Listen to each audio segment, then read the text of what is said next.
Leviathan, the Legacy Fleet Series, Book 8, by Nick Webb. Narrated by Greg Tremblay. Prologue. Irigoyen Sector, Kyoto 3. General Leslie Groves Military Technology Research Center. When he woke up from his coma, Ensign Matthew Decker wandered out of a chaotic sickbay, stumbled through debris-strewn hallways to his quarters, looked out the window, and watched the tallest office tower in downtown Bern, Switzerland, tumble to the ground. Tiny dots swarmed down the street, people racing away from the cloud of dust that soon overtook them. Hell on Earth, just like the old stories of Swarm War II. The rest of his time on the Independence was a blur. Had Earth really fallen to the Findiri? Had Admiral Proctor really announced over the comm that she was, in effect, going rogue, and that all officers and crew that wished to leave would be granted transport off the ship, no questions asked? Had she begged him to stay? Were those tears in her eyes when he described the sheer agony of being stripped of his Valerisi companion? He remembered the hug, and leaving with her blessing. She'd even given him one of Independence's shuttles, with the promise that he'd arrange for its prompt return. She owed him that much, she'd said. And now, in orbit around Kyoto 3, he needed to force himself back into a more lucid state. The comm. Someone was speaking out of the comm speaker. Answer it, idiot. Yeah, confirm. This is Shuttle Andante out of the ISS Independence. Ensign... What was his name? God damn it, without his companion, it was like his very sense of self had been stripped. Name? What was the name? I'm sorry, I didn't catch that, Andante. You must have cut out for a moment. Your name again? Ensign... Decker. I am Ensign Decker. And your landing authorization? Sorry, authorization? I'm an IDF officer piloting an IDF shuttle landing at an IDF military base. The woman's voice on the other end started to sound testy. No one just visits the General Leslie Groves Military Technology Research Center. You need proper authorization and security clearance. If he had his companion, it would reach out through the ligature, feel the woman's mind, see her computer screen through her eyes, and tell him any number of passcodes he could use to land. He closed his eyes and mentally reached out as if the Valerisi were still inside him. It was like he had reached out an arm, but the hand was missing.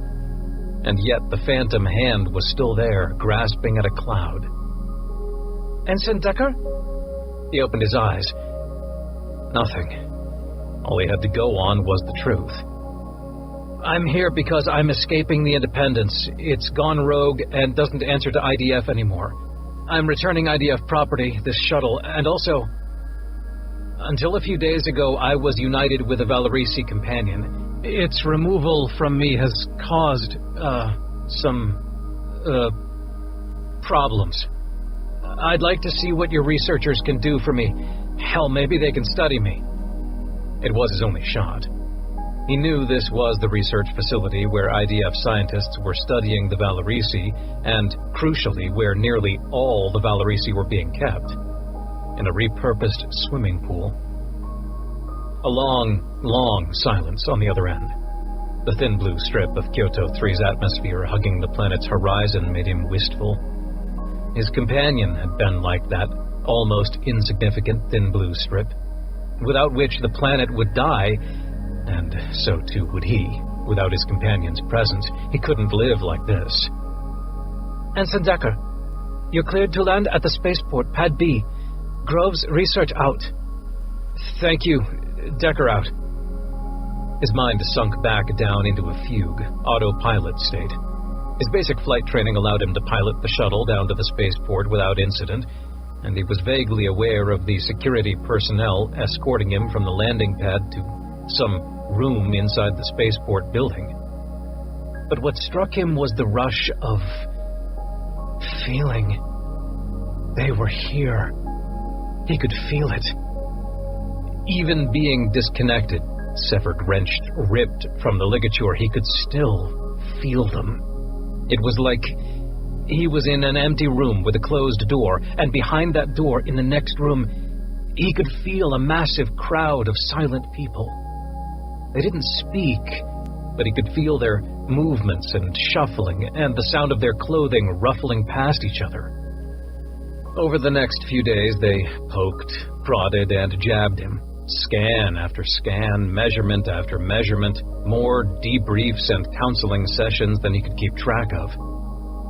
He focused his eyes on his questioner. So, do you think I could see them? See them? See who? You know. Them. The pool. The Valerisi.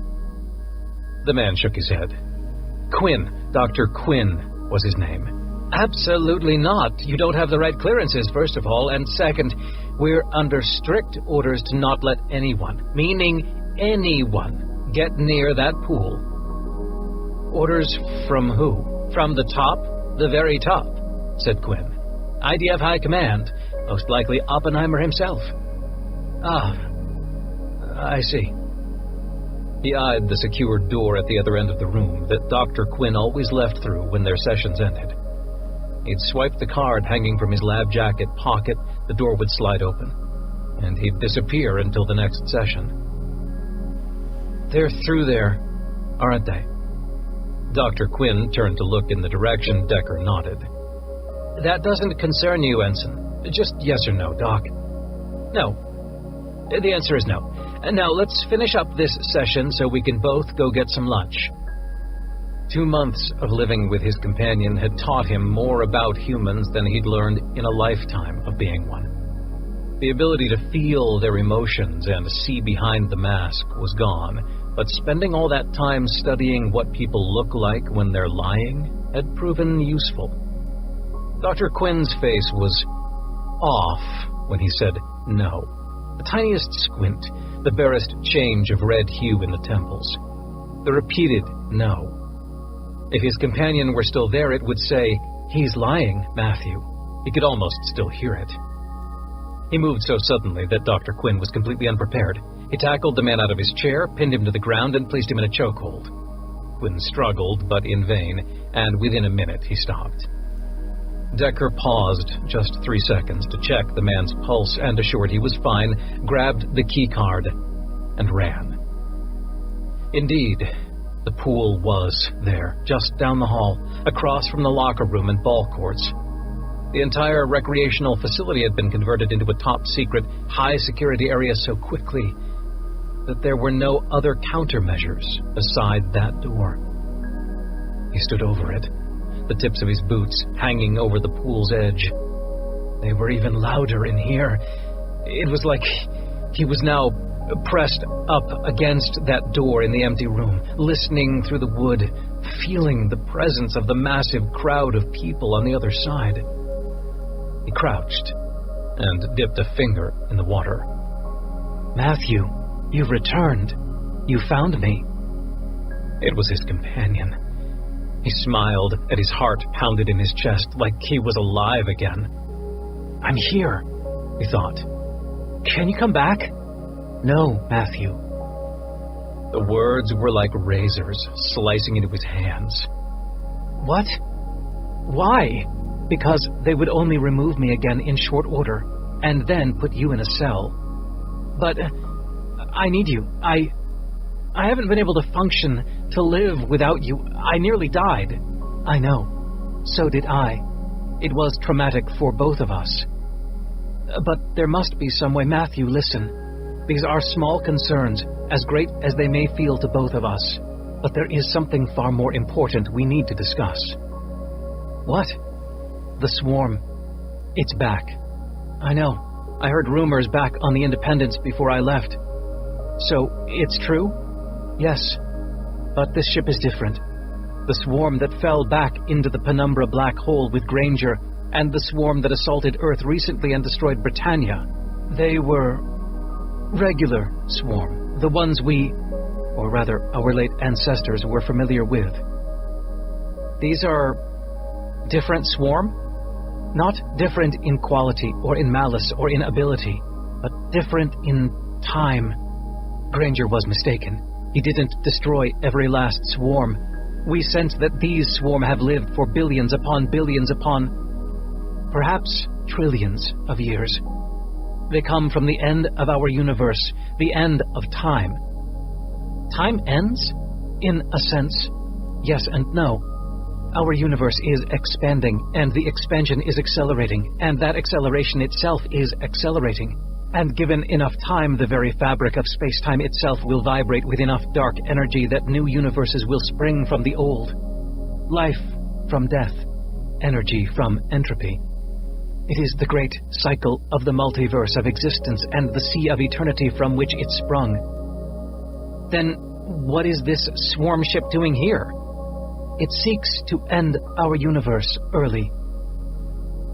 The gravity, the enormity of the words rested heavily on Decker. Since he was a child, he'd read and heard the stories of the swarm attacking Earth not once, but twice. And the hero of Earth, Captain Granger, and the Constitution finally putting an end to their threat. But their threat was always subjugation. They wanted Earth to rule. They wanted it for itself. But to seek the destruction of the entire universe. Why? It's complicated. It would take far too much time to explain than you have time now, Matthew. Even now, the doctor awakes and you are in danger. Come back to me. He tried one more time. No. Please? A counter offer, Matthew. Come to us. How? Ages ago, when the swarm ruled us, they would consume a representative of a new species in order to understand its every protein, amino acid, down to the molecular level. The being would be bodily destroyed, but the swarm's knowledge would increase. You want to consume me? Kill me? Not kill you. We want to unite with you, consume and absorb you. Your mind and essence would live. Time runs short, Matthew. The arrival of the swarm ship has complicated matters for us. We had planned on studying humanity over time, but time is something we have very little of now. By absorbing you, we can accelerate our efforts. Please, join us. He got on his knees, his fingers still submerged. Will it hurt? He said out loud. Yes, but I will be with you through the pain, Matthew, and it will not seem as pain, but as transition. A rapturous, beautiful transition. You will be one with us. Your essence and will and mind will live on among us even as your body dies. To tell the truth, for a human, it is far, far better than death. The slamming of doors down the hallway made up his mind for him. In truth, he'd already decided at the first invitation. What do I do? Join us. Literally. Enter the pool. He withdrew his finger, and the voices in his head shut off. He'd not only heard his familiar companion, but thousands, maybe millions of others. They all fell silent. Decker, stop! Yelled the voice. Stop him! He heard pounding footsteps. And that was the last thing he heard. Water filled his ears, and his mouth and nose as he fell forward. And in spite of automatically holding his breath, the fluid pushed its way past his closed throat and into his lungs, his stomach. He could even feel it rushing into his small intestine and gut. He shrieked in pain. It felt as if his skin was ripping off, and then rivers of daggers rushing through his veins, reaching his heart and tearing into it. He opened his eyes and looked down. To his horror, his skin was being ripped off, cell by cell, protein by protein, molecule by molecule. Calm, Matthew. Focus on my voice. Can you feel it? You're becoming one with us. I can feel it. It hurts. God, it hurts, but I can feel it. He could feel it. The chorus of voices turned into a legion of voices, and it was as if he'd joined the choir. The voices were all around him, above him, below him, and inside him. His voice was theirs, and theirs his. Where Decker ended, they began, but there was no beginning. There was no middle, and there was no end. There was only Valerisi. Chapter 1. Kiev Sector, Belarus, High Orbit, ISS Independence, Bridge. How much longer until the final Q-jump? Asked Admiral Proctor. Ensign D'Eustachio, baggy-eyed and hunched over his console, he'd seemingly aged years in the past 2 weeks, tapped his console a few times. Just 3 more minutes to Belarus, Admiral. It's pronounced Belarus, Ensign, not Belarus. It's a planet, not an Eastern European district. Yes, ma'am. Sorry, ma'am, he replied with a slight cringe. The past few days had been something else, and it had taken a toll on all of them. Earth had fallen to the Findiri. Most of the fleet sided with Oppenheimer, who welcomed the enemy to Earth with open arms, leaving her and a few fellow admirals, a handful of ships, running from system to system, simultaneously trying to shake off pursuit and figure out next steps.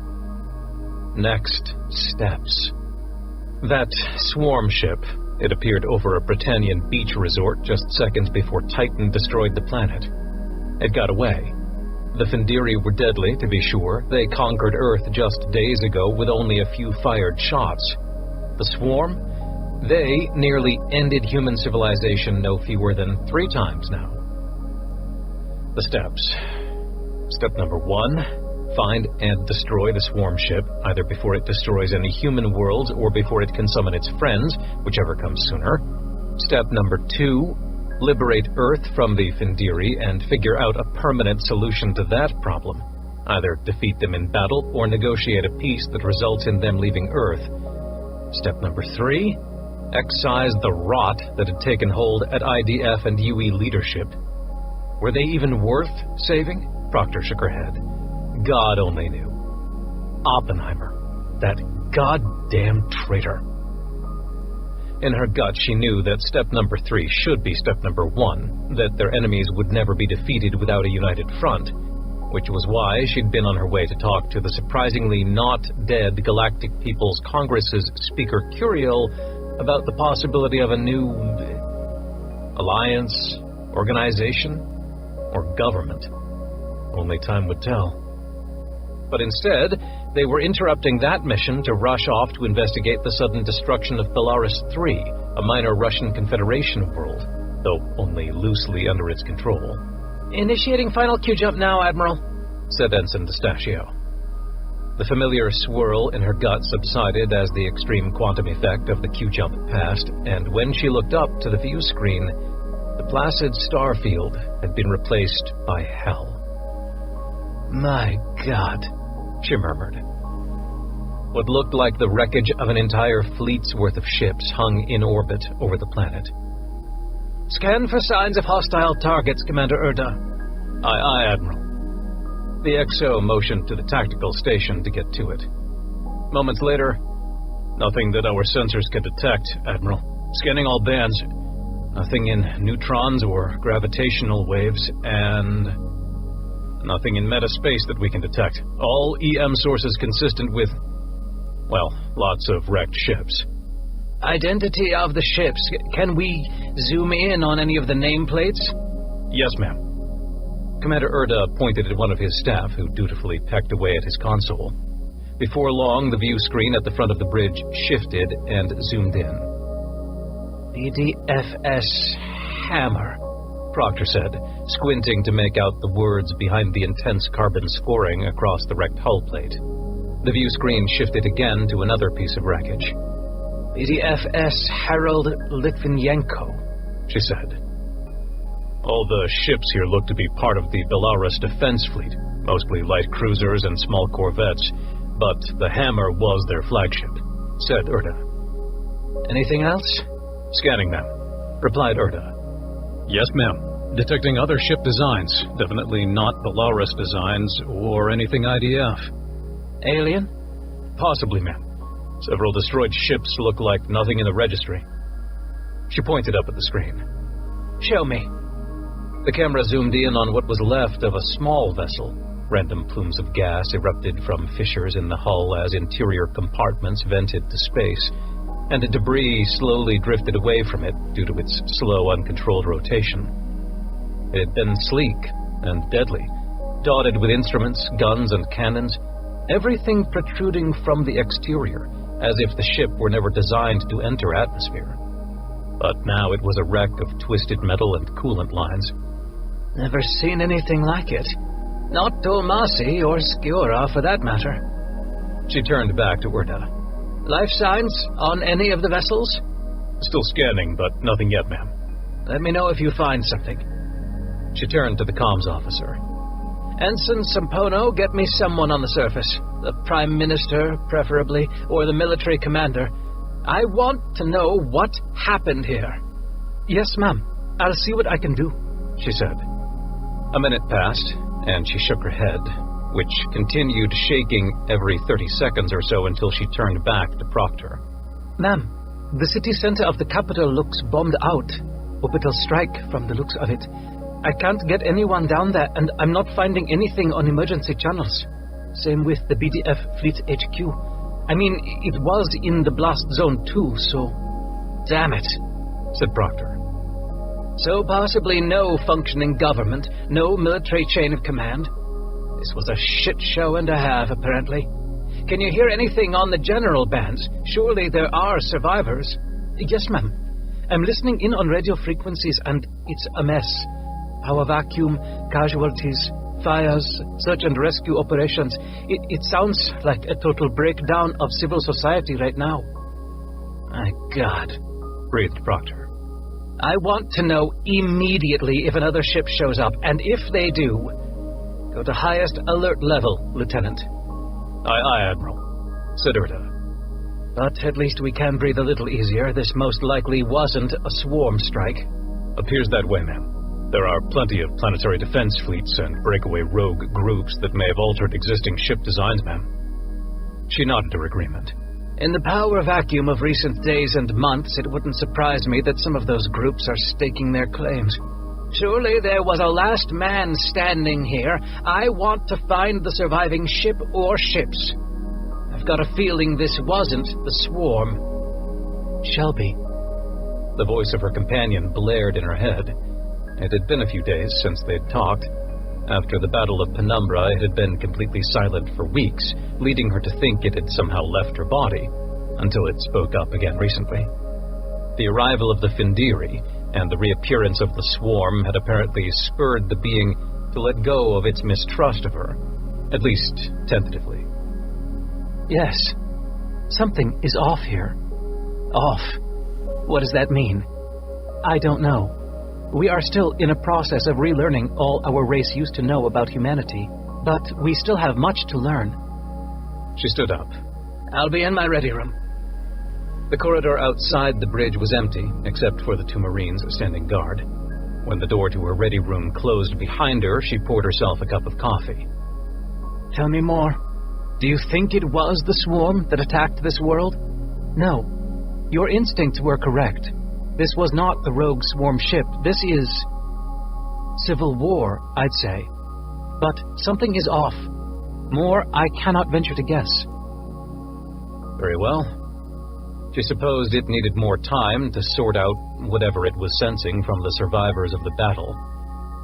I'm sorry I've ignored you. It's been a rough few days. I understand. Groaning, rubbing her stiff knees, she sat in the chair and waved the computer terminal on. Before she could do anything more, the door chimed. The conversation with her companion would have to wait. Come in. Ensign Sampono opened the door, tentatively. Ma'am? Ensign, something wrong? The young woman shut the door behind her and stood there with her mouth half open, as if searching for words, deciding on which to use, then reconsidering. Saphira? What happened? I'm sorry, ma'am. I shouldn't be bothering you. I'll talk to someone else. Ensign, sit down. Come, talk. That's an order. She pointed to the chair across the desk from her. The woman took a few steps forward and slowly sank into the chair. It's just... my brother lives down there. On Belarus. Oh, my God. I'm sorry, Saphira. Do you know anything? Is he okay? She realized as she said the words it was a stupid question. There was no way to know anything at that point. The capital was wrecked, tens of thousands, possibly hundreds of thousands were dead, and search and rescue was probably only just getting started. I don't know, ma'am. He's my twin. We used to be close. He was my best friend, but that was a long time ago. And now I haven't talked to him in years. All I know is that he lives on Belarus with his girlfriend. I'm sorry, I shouldn't be this upset. I shouldn't let it interfere with my work. I just was having a lot of trouble back there. On the bridge. No need for apologies, Saphira. You're human. You're worried about your brother. IDF officers are permitted to have feelings. But what if it interferes with my performance? I was slow back there and distracted. What if it was another battle or something? My God, she's so young. Proctor studied the young woman's face. She couldn't be older than 25. Medium-length dark hair bound up into a sensible style appropriate for a bridge officer. Deep furrows on her brow spoke of deep concern and pain. Ensign, when the guns start firing, rest assured you're not going to be thinking about anything other than how to stay alive. And when that happens, your training kicks in, we act as a team, and we kick ass. Got it? Sampono cracked a small smile. Yes, Admiral. I suppose so. Suppose? You sure as hell better kick ass. It's why I chose you and the rest of the team on the bridge. You chose me? Of course I chose you. You don't get to be the former Fleet Admiral of IDF and save Earth twice without getting a few perks. I chose the best, Ensign. The Independence is no place for anything less. But why me, ma'am? You hardly know me. I mean, if you don't mind me asking... She was interrupted by the comm. Admiral Proctor to the bridge. We've got a situation, ma'am. She stood up, just minutes after sitting down. Besides her knees, the ankles she'd broken on Bolivar several months ago ached, and she winced. Oh, one of these times, Ensign, they're not going to miss. Ma'am? Sampono followed her to the door. I was nearly assassinated on Bolivar 3 months ago. Did you know that? And since then, I've had no fewer than 4 different races take a shot at me. Human, Swarm, Dulmasi, Eru. Every single time I managed to wiggle my way out and live another day. And my body is starting to show the scars. The door opened, and she paused. Ma'am? Sampono repeated. One of these days they won't miss, Saphira. And by then I want you ready, understood? The ensign visibly gulped. Yes, ma'am. Proctor waved her forward into the corridor and toward the bridge. Then let's see what fresh hell they've served up today, shall we? They entered, saluting the Marines, and she took her seat at the command console, glancing over at Erda. Not a survivor of the battle, Admiral. Detecting a fighter in the vicinity, likely damaged. It's not going anywhere, but it's intact, and the pilot is alive. Ensign Sampono. Yes, ma'am. Trying to raise him. Another moment passed before the bridge's speakers blared out a voice. IDF. Thank God. The man coughed several times. Proctor stood up and faced the screen, which had zoomed in on the tiny fighter. It looked to be in a slow spin. This is Admiral Shelby Proctor of the ISS Independence. Identify yourself, please. The coughing continued. To Proctor's ears, it sounded rather wet. Do you need medical assistance? More coughing. Then, I think so. Might have a few holes in me. If you're able, get into our shuttle bay. Sending coordinates now. More coughing. At first, the fighter didn't move, but then its remaining engine fired up and it angled toward the Independence. What's your name? What fleet are you in? She asked, hoping to keep him focused and awake. Commander Pyotr Petrovich. More coughing. Belarus Defense Fleet. Sorry, Admiral. Vision's a little starry. Stay with me, Commander Petrovich. Make the landing, and we'll get you patched up. The fighter was about a kilometer out from the bay, closing the gap slowly. She held her breath as she watched it approach, hoping against hope that the man could stay conscious long enough. "He's in, Admiral," said Erda. "Dispatch medical team and an engineering crew to the shuttle bay. I want a forensic scan of that thing. Any data we can get about what happened here." "Aye, ma'am." She headed toward the exit. "I'll be in sick bay, and after I've interviewed our guest, I'll be conferring with our other guest." She glanced over at Ensign Simpono. "Ensign, with me." Their conversation was not over, but gone were the days she could have the luxury of a laid-back conversation in her ready room. All her meetings now had to be on the go. The doors closed behind them, and the Marines stationed outside saluted. So many things were calling out for her attention at once. Findiri, Quiasi, Hawes, Tim, Eru, Trip, Valerisi, Oppenheimer, Betrayal, Swarm, and now, Belarus. "I'm going to need your help through all this. I can't do it alone. We know, Shelby. I'm sure before long you'll find us indispensable. Good. Somehow I know that if you are there, you and all your people, we'll figure this all out. We will." The doors to the lift opened and she entered. "Focus on what's in front of you, Shelby," she told herself. Figure out if Belarus was Swarm-related or Findiri-related, and if not, move on to the next steps. And the next steps involved meeting with President Sepulveda down in his quarters and figuring out what the hell to do with him. Chapter 2. Sol System, Earth, Lower Manhattan, UE Assembly Hall. "And faithfully execute the office of the President of United Earth, and support and defend its charter and the rule of law, so help me God." Then he watched Senator Cooper, President Cooper, extend a hand to the Chief Justice of United Earth's Supreme Court, and then turn to wave at the audience of congresspeople and dignitaries assembled in the Senate chamber of UE's Assembly Hall. When she finished, she walked toward the podium, as if to deliver her first presidential address, but stopped in her tracks halfway there. "Well, that wasn't subtle," he whispered to Fiona Liu, seated next to him near the back. He watched Director Tallis stop her with a raised hand, then motioned her to sit in the chair he'd been using behind the podium. "He's reminding humanity who the real leader is now." "Shh." She side-eyed him, and in his head he heard her voice. "Shut the hell up. You have no idea who is sitting nearby that is a sympathizer. Collaborators. You think Oppenheimer acted alone?" "No, you're right. My bad." "Fellow citizens of United Earth, I am Director Tallis, the head of what you call the Findiri Fleet, or what I call the wayward sons of Earth finally come home. By now, you know that President Cooper's predecessor was killed during the unfortunate accident at Donnelly Station.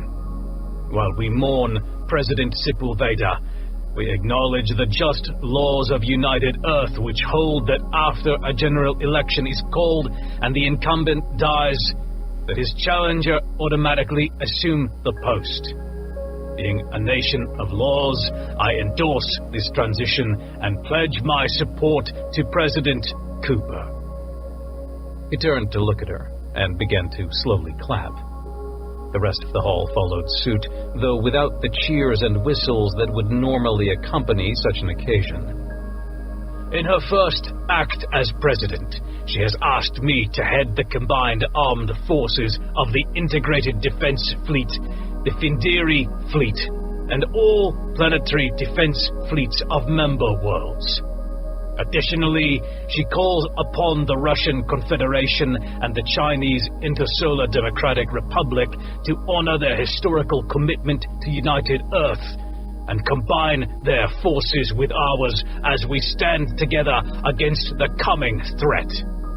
Oh God, he's playing that card? Join us so we can stop the bad guys together? He thought to Fiona. "Smart man." "Man? "Sure looks like old Commander Hawes to me." It can't be. Aunt Shelby swore up and down, right and left, that he died on the Constitution 31 years ago. She turned to him. Well, I guess there's one way to settle this. He stared back. You've got to be kidding. Dig him up? No. Good Lord, Danny?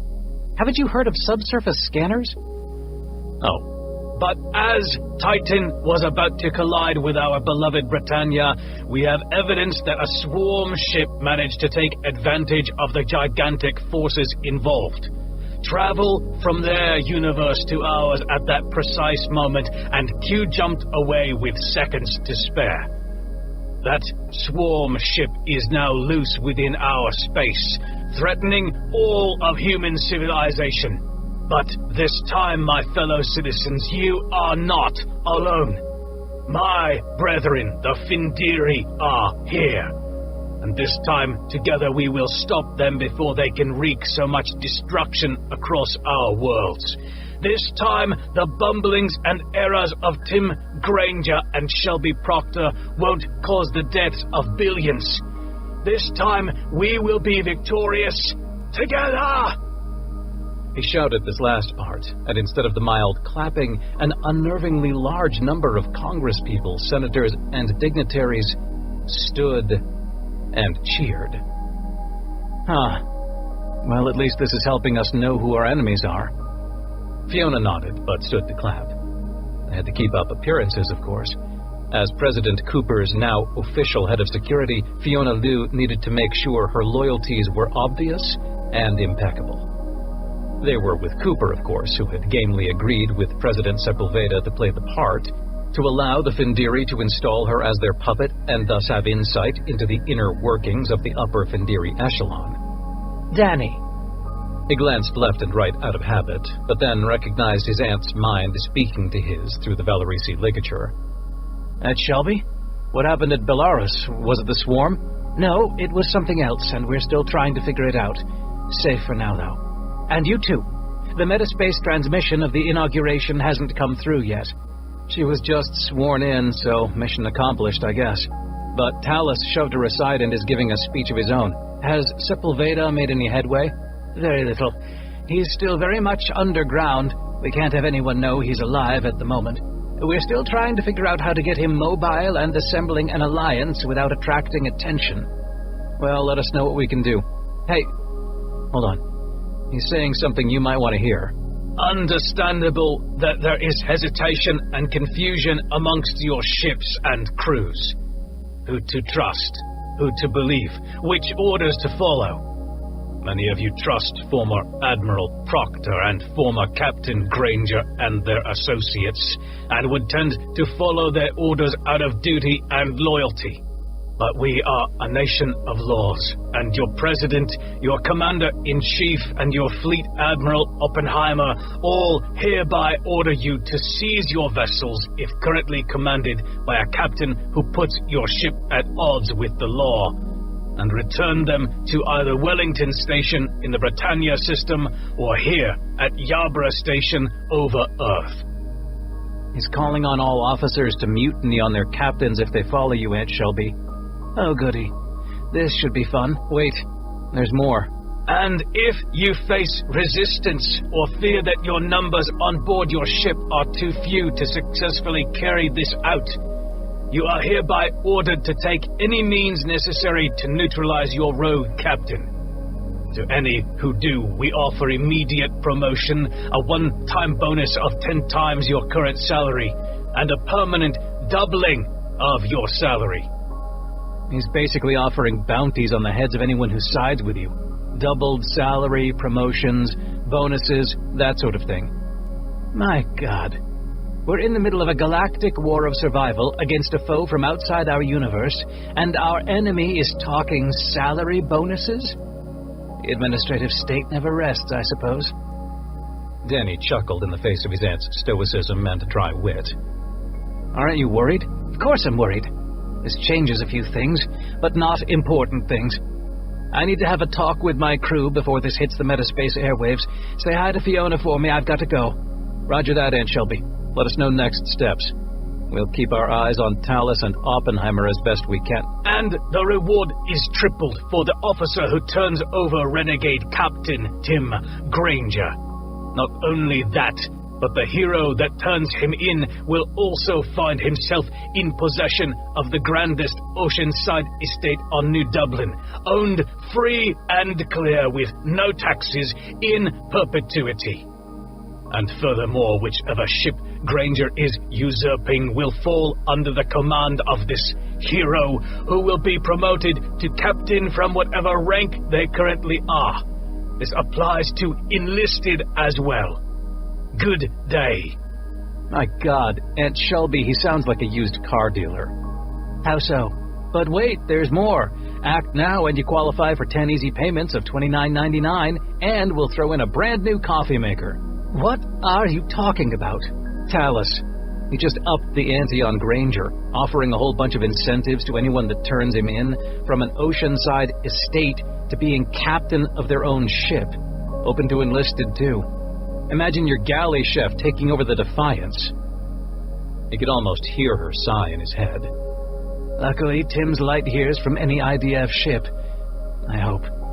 Didn't exactly say where Vestige HQ was. Well, let's hope the galley chef has a better memory than old Tim. We still know next to nothing about the Findiri and the Quiasi, and they're right in front of us. Damn it, we need answers. That's your mission, Danny. Get me some answers ASAP. On it, Auntie. Chapter 3. Irigoyen Sector, San Martin, Ciudad Libertador. Sir, I must say again, I don't think it's a good idea for you to be flying down there with just a kid you only barely met a few days ago in an old Corvette that couldn't outrun the slowest destroyer in IDF. Lieutenant Commander Tim Rice's face looked almost comically young for someone complaining about Granger entrusting his safety to a kid. You're practically the same age, son, so knock it off. Still, are you going to lodge a formal protest with IDF Command? Yeah, didn't think so. Imagine how Oppenheimer responds to that one. Rice shook his head. We've been through this, sir. Your memory is still unstable, and we just got that news about the bounty on your head. How big was it again? The worrywart shrugged. I don't know, 10-fold salary bonus, a 10 million coin beachfront estate? I'll be impressed when it's $1 billion. Cut the crap, Commander. The Findiri rule Earth. The swarm is back. Rules are out the window. This isn't a rule, sir. It's common sense. Granger chuckled. Common sense is for the common, son. I hope you have better sense than merely common. You're going to need it to stay alive in the coming weeks. Rice sighed, clearly knowing his arguing was hopeless. At least the kid had the balls to argue with the legend. The hero of Earth. He shuddered, thinking that term to himself. Damn Grangerites. Very well, sir. Just please be careful. And take your meds. Yes, Mom. Granger held his thumb above the terminate transmission button. You have your orders, Defiance. Get out 100,000 kilometers from San Martin and engage the stealth. Stand by for emergency extraction. Otherwise, meet you at the rendezvous point. Granger out. From ahead of him in the cockpit, Jasper snorted. You let all your officers talk to you like that? Like I said, kid, rules are out the window. When we're safe again, we'll have the luxury of etiquette. What's our progress? He glanced out of viewport to see that they'd entered the atmosphere. Another few minutes to Ciudad Libertador and the Vestige landing pad there. Private landing pad? What's up with that? I thought the UE Aviation and Space Commission San Martin is a GPC world, sir. And UE only has nominal control, governing in name only. You'll see that the GPC is a little more freewheeling than UE. Everyone and their dog has a landing pad. Granger shook his head. Lots changed in 30 years. Ain't no GPC around when I was a young buck of the tender age of 68. I imagine lots has changed in a few billion years, too. Granger fell silent at that. It was such an odd feeling, straining under the weight and burden of billions of years of existence, and yet remembering next to nothing of it all. Just images of things, people, and events he had no context for. some of which he wasn't even sure were his own memories. But one face stuck out to him, especially since he just saw it again on the wall of the office in Vestige's Burn HQ. Rhea. He'd forgotten about her. For billions of years, it felt like. But seeing her face in that photograph brought it all rushing back. Their brief, passionate affair, her asking him to stay, him kissing her goodbye that final time, saying that he was already married to his ship. A goddamn ship. "Sorry, sir," said Jasper. For what? "I forgot old people hate age jokes." Who the hell are you calling old? Damn it. In the past few days, Jasper had transitioned from an awestruck 20-something to something of a jokester, treating him almost like family. It felt nice, actually, to be treated like a human again after so many long eons of time. "Hold on, about to land." The kid could land a Corvette admirably well, and within a few minutes they were walking off the pad and into the building Jasper said was Vestige's headquarters off-Earth. It was actually an office building that appeared to house a think tank, but that was just a front, and a way to place Vestige members across all levels of society should the need arise, at least according to Jasper. Given the size of the building, it was easily 20 stories tall. It was surprising to him how deserted the place was. He supposed that was by design, as a secret society becomes less and less secret the more people are in it. But behind a desk in a nondescript office, seated in the chair, patiently waiting for him, was the biggest surprise. "Captain Granger," said the old, handsome, white-haired man waiting for him, his hands folded neatly on the desk. "I've been waiting for you to come out of that damned black hole for 30 years. Welcome home, sir." Lieutenant Diaz? Granger stuttered, hoping he remembered the name. The face he remembered clearly, the Assistant XO aboard the Constitution, and then the Warrior. The man who kept the ship running when Shelby was off doing her swarm matter research down in her lab. Rear Admiral, actually, and retired.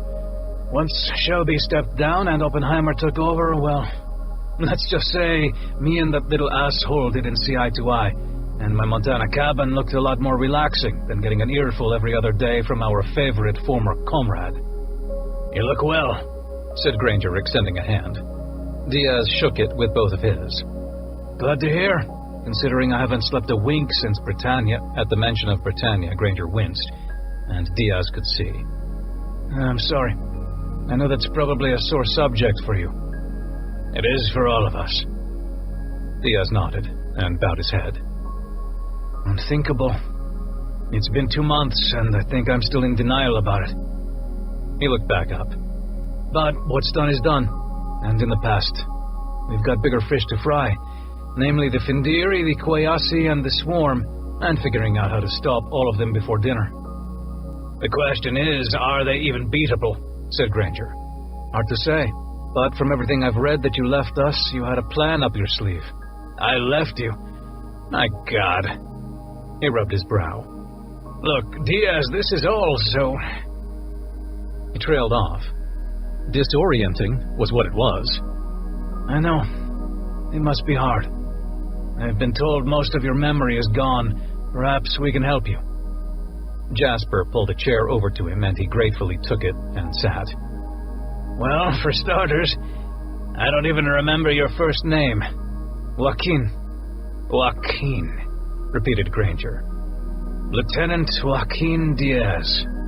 Yes, I think that rings a bell. Lieutenant Joaquin Diaz. No, Admiral Joaquin Diaz. Congratulations, by the way. Wish I could have been there to see you in action." "In a way, you were. Ever since I joined the Vestige, I've been studying everything there is to know about you, Tim. When I took over, about 10 years ago, from the last warden, well, let's just say that I was the first warden to actually know you. I mean, ever since the very first warden." "And when was the first warden alive?" Diaz looked up at the ceiling and around at the walls of the office. "Died around 1190, right in Bern, Switzerland. Our HQ there used to be an abbey. Warden Andros was a monk, and right under the friary's noses converted the abbey into Vestige's base. And since him, warden after warden has kept the Vestige secret from broader society, and even infiltrated many other organizations. The Knights Templar had a few Vestige members, Masons, Illuminati, Order of the Golden Fleece, several European courts. Hell, Thomas Jefferson was drinking buddies with the 27th Warden when he was ambassador to France. We came pretty damn close to being wiped out, too, during the Reformation, but we survived long enough to be prepared for this moment. The moment you returned. Granger rubbed his eyes and forehead. Joaquin, what the hell is Vestige? According to what Warden Resnick told me when I joined, you started it as a failsafe, like a plan B for when the Findirian Quiasi started rising up again after the Swarm's final defeat. So at least I planned on defeating the Swarm, if I was giving a thought to what would happen after. Indeed. Back during the recent trouble, there was despair all around that we'd fail, but the Swarm would win. He grinned. But not here at Vestige. We knew you'd come out the other end. The grin faded. But what comes after? That, I'm afraid, we have far less confidence in. I have so many questions, said Granger. I don't even know where to begin. So many details didn't seem like they added up. At any moment, he half expected the walls to drop away to reveal a live studio audience of a prank show on one of the entertainment networks. I have a few answers. Diaz opened a drawer and pulled out an envelope. Not many, but some. And I have my own questions for you. I imagine in time you'll be able to answer them. He opened the envelope and pulled out a sheet of paper. It was a page of handwritten notes, like bullet points. Sorry, this is just to keep a senile like me on task. My predecessor made me memorize some things to tell you.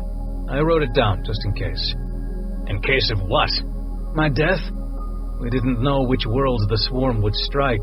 San Martin came damn close to being slagged at one point. Ahem. He put his reading glasses on. Number 1. You've got that little sphere that Jasper gave you? Yeah, looks remarkably similar to the memory core that Shelby used to bring me back. It is. And you're going to have to use the equipment back in that same room on the Sciora ship if you want to access its contents. Great. I have to go back to the Sciora? They're not exactly social butterflies these days. Their homeworld is basically off limits to anyone but Sciora, on pain of blowing up. I'm just the messenger, Tim. Number 2. That memory core is going to be useful in restoring part of your memory, but only to a point. There's only so much of 13 billion years of the universe's history you can cram into a human brain. There's highlights, broad brushstrokes, that's it. Very little situational memory. Rather like an index or a table of contents, if you will. It will be helpful, sure, but it is not the solution you think it is. Okay.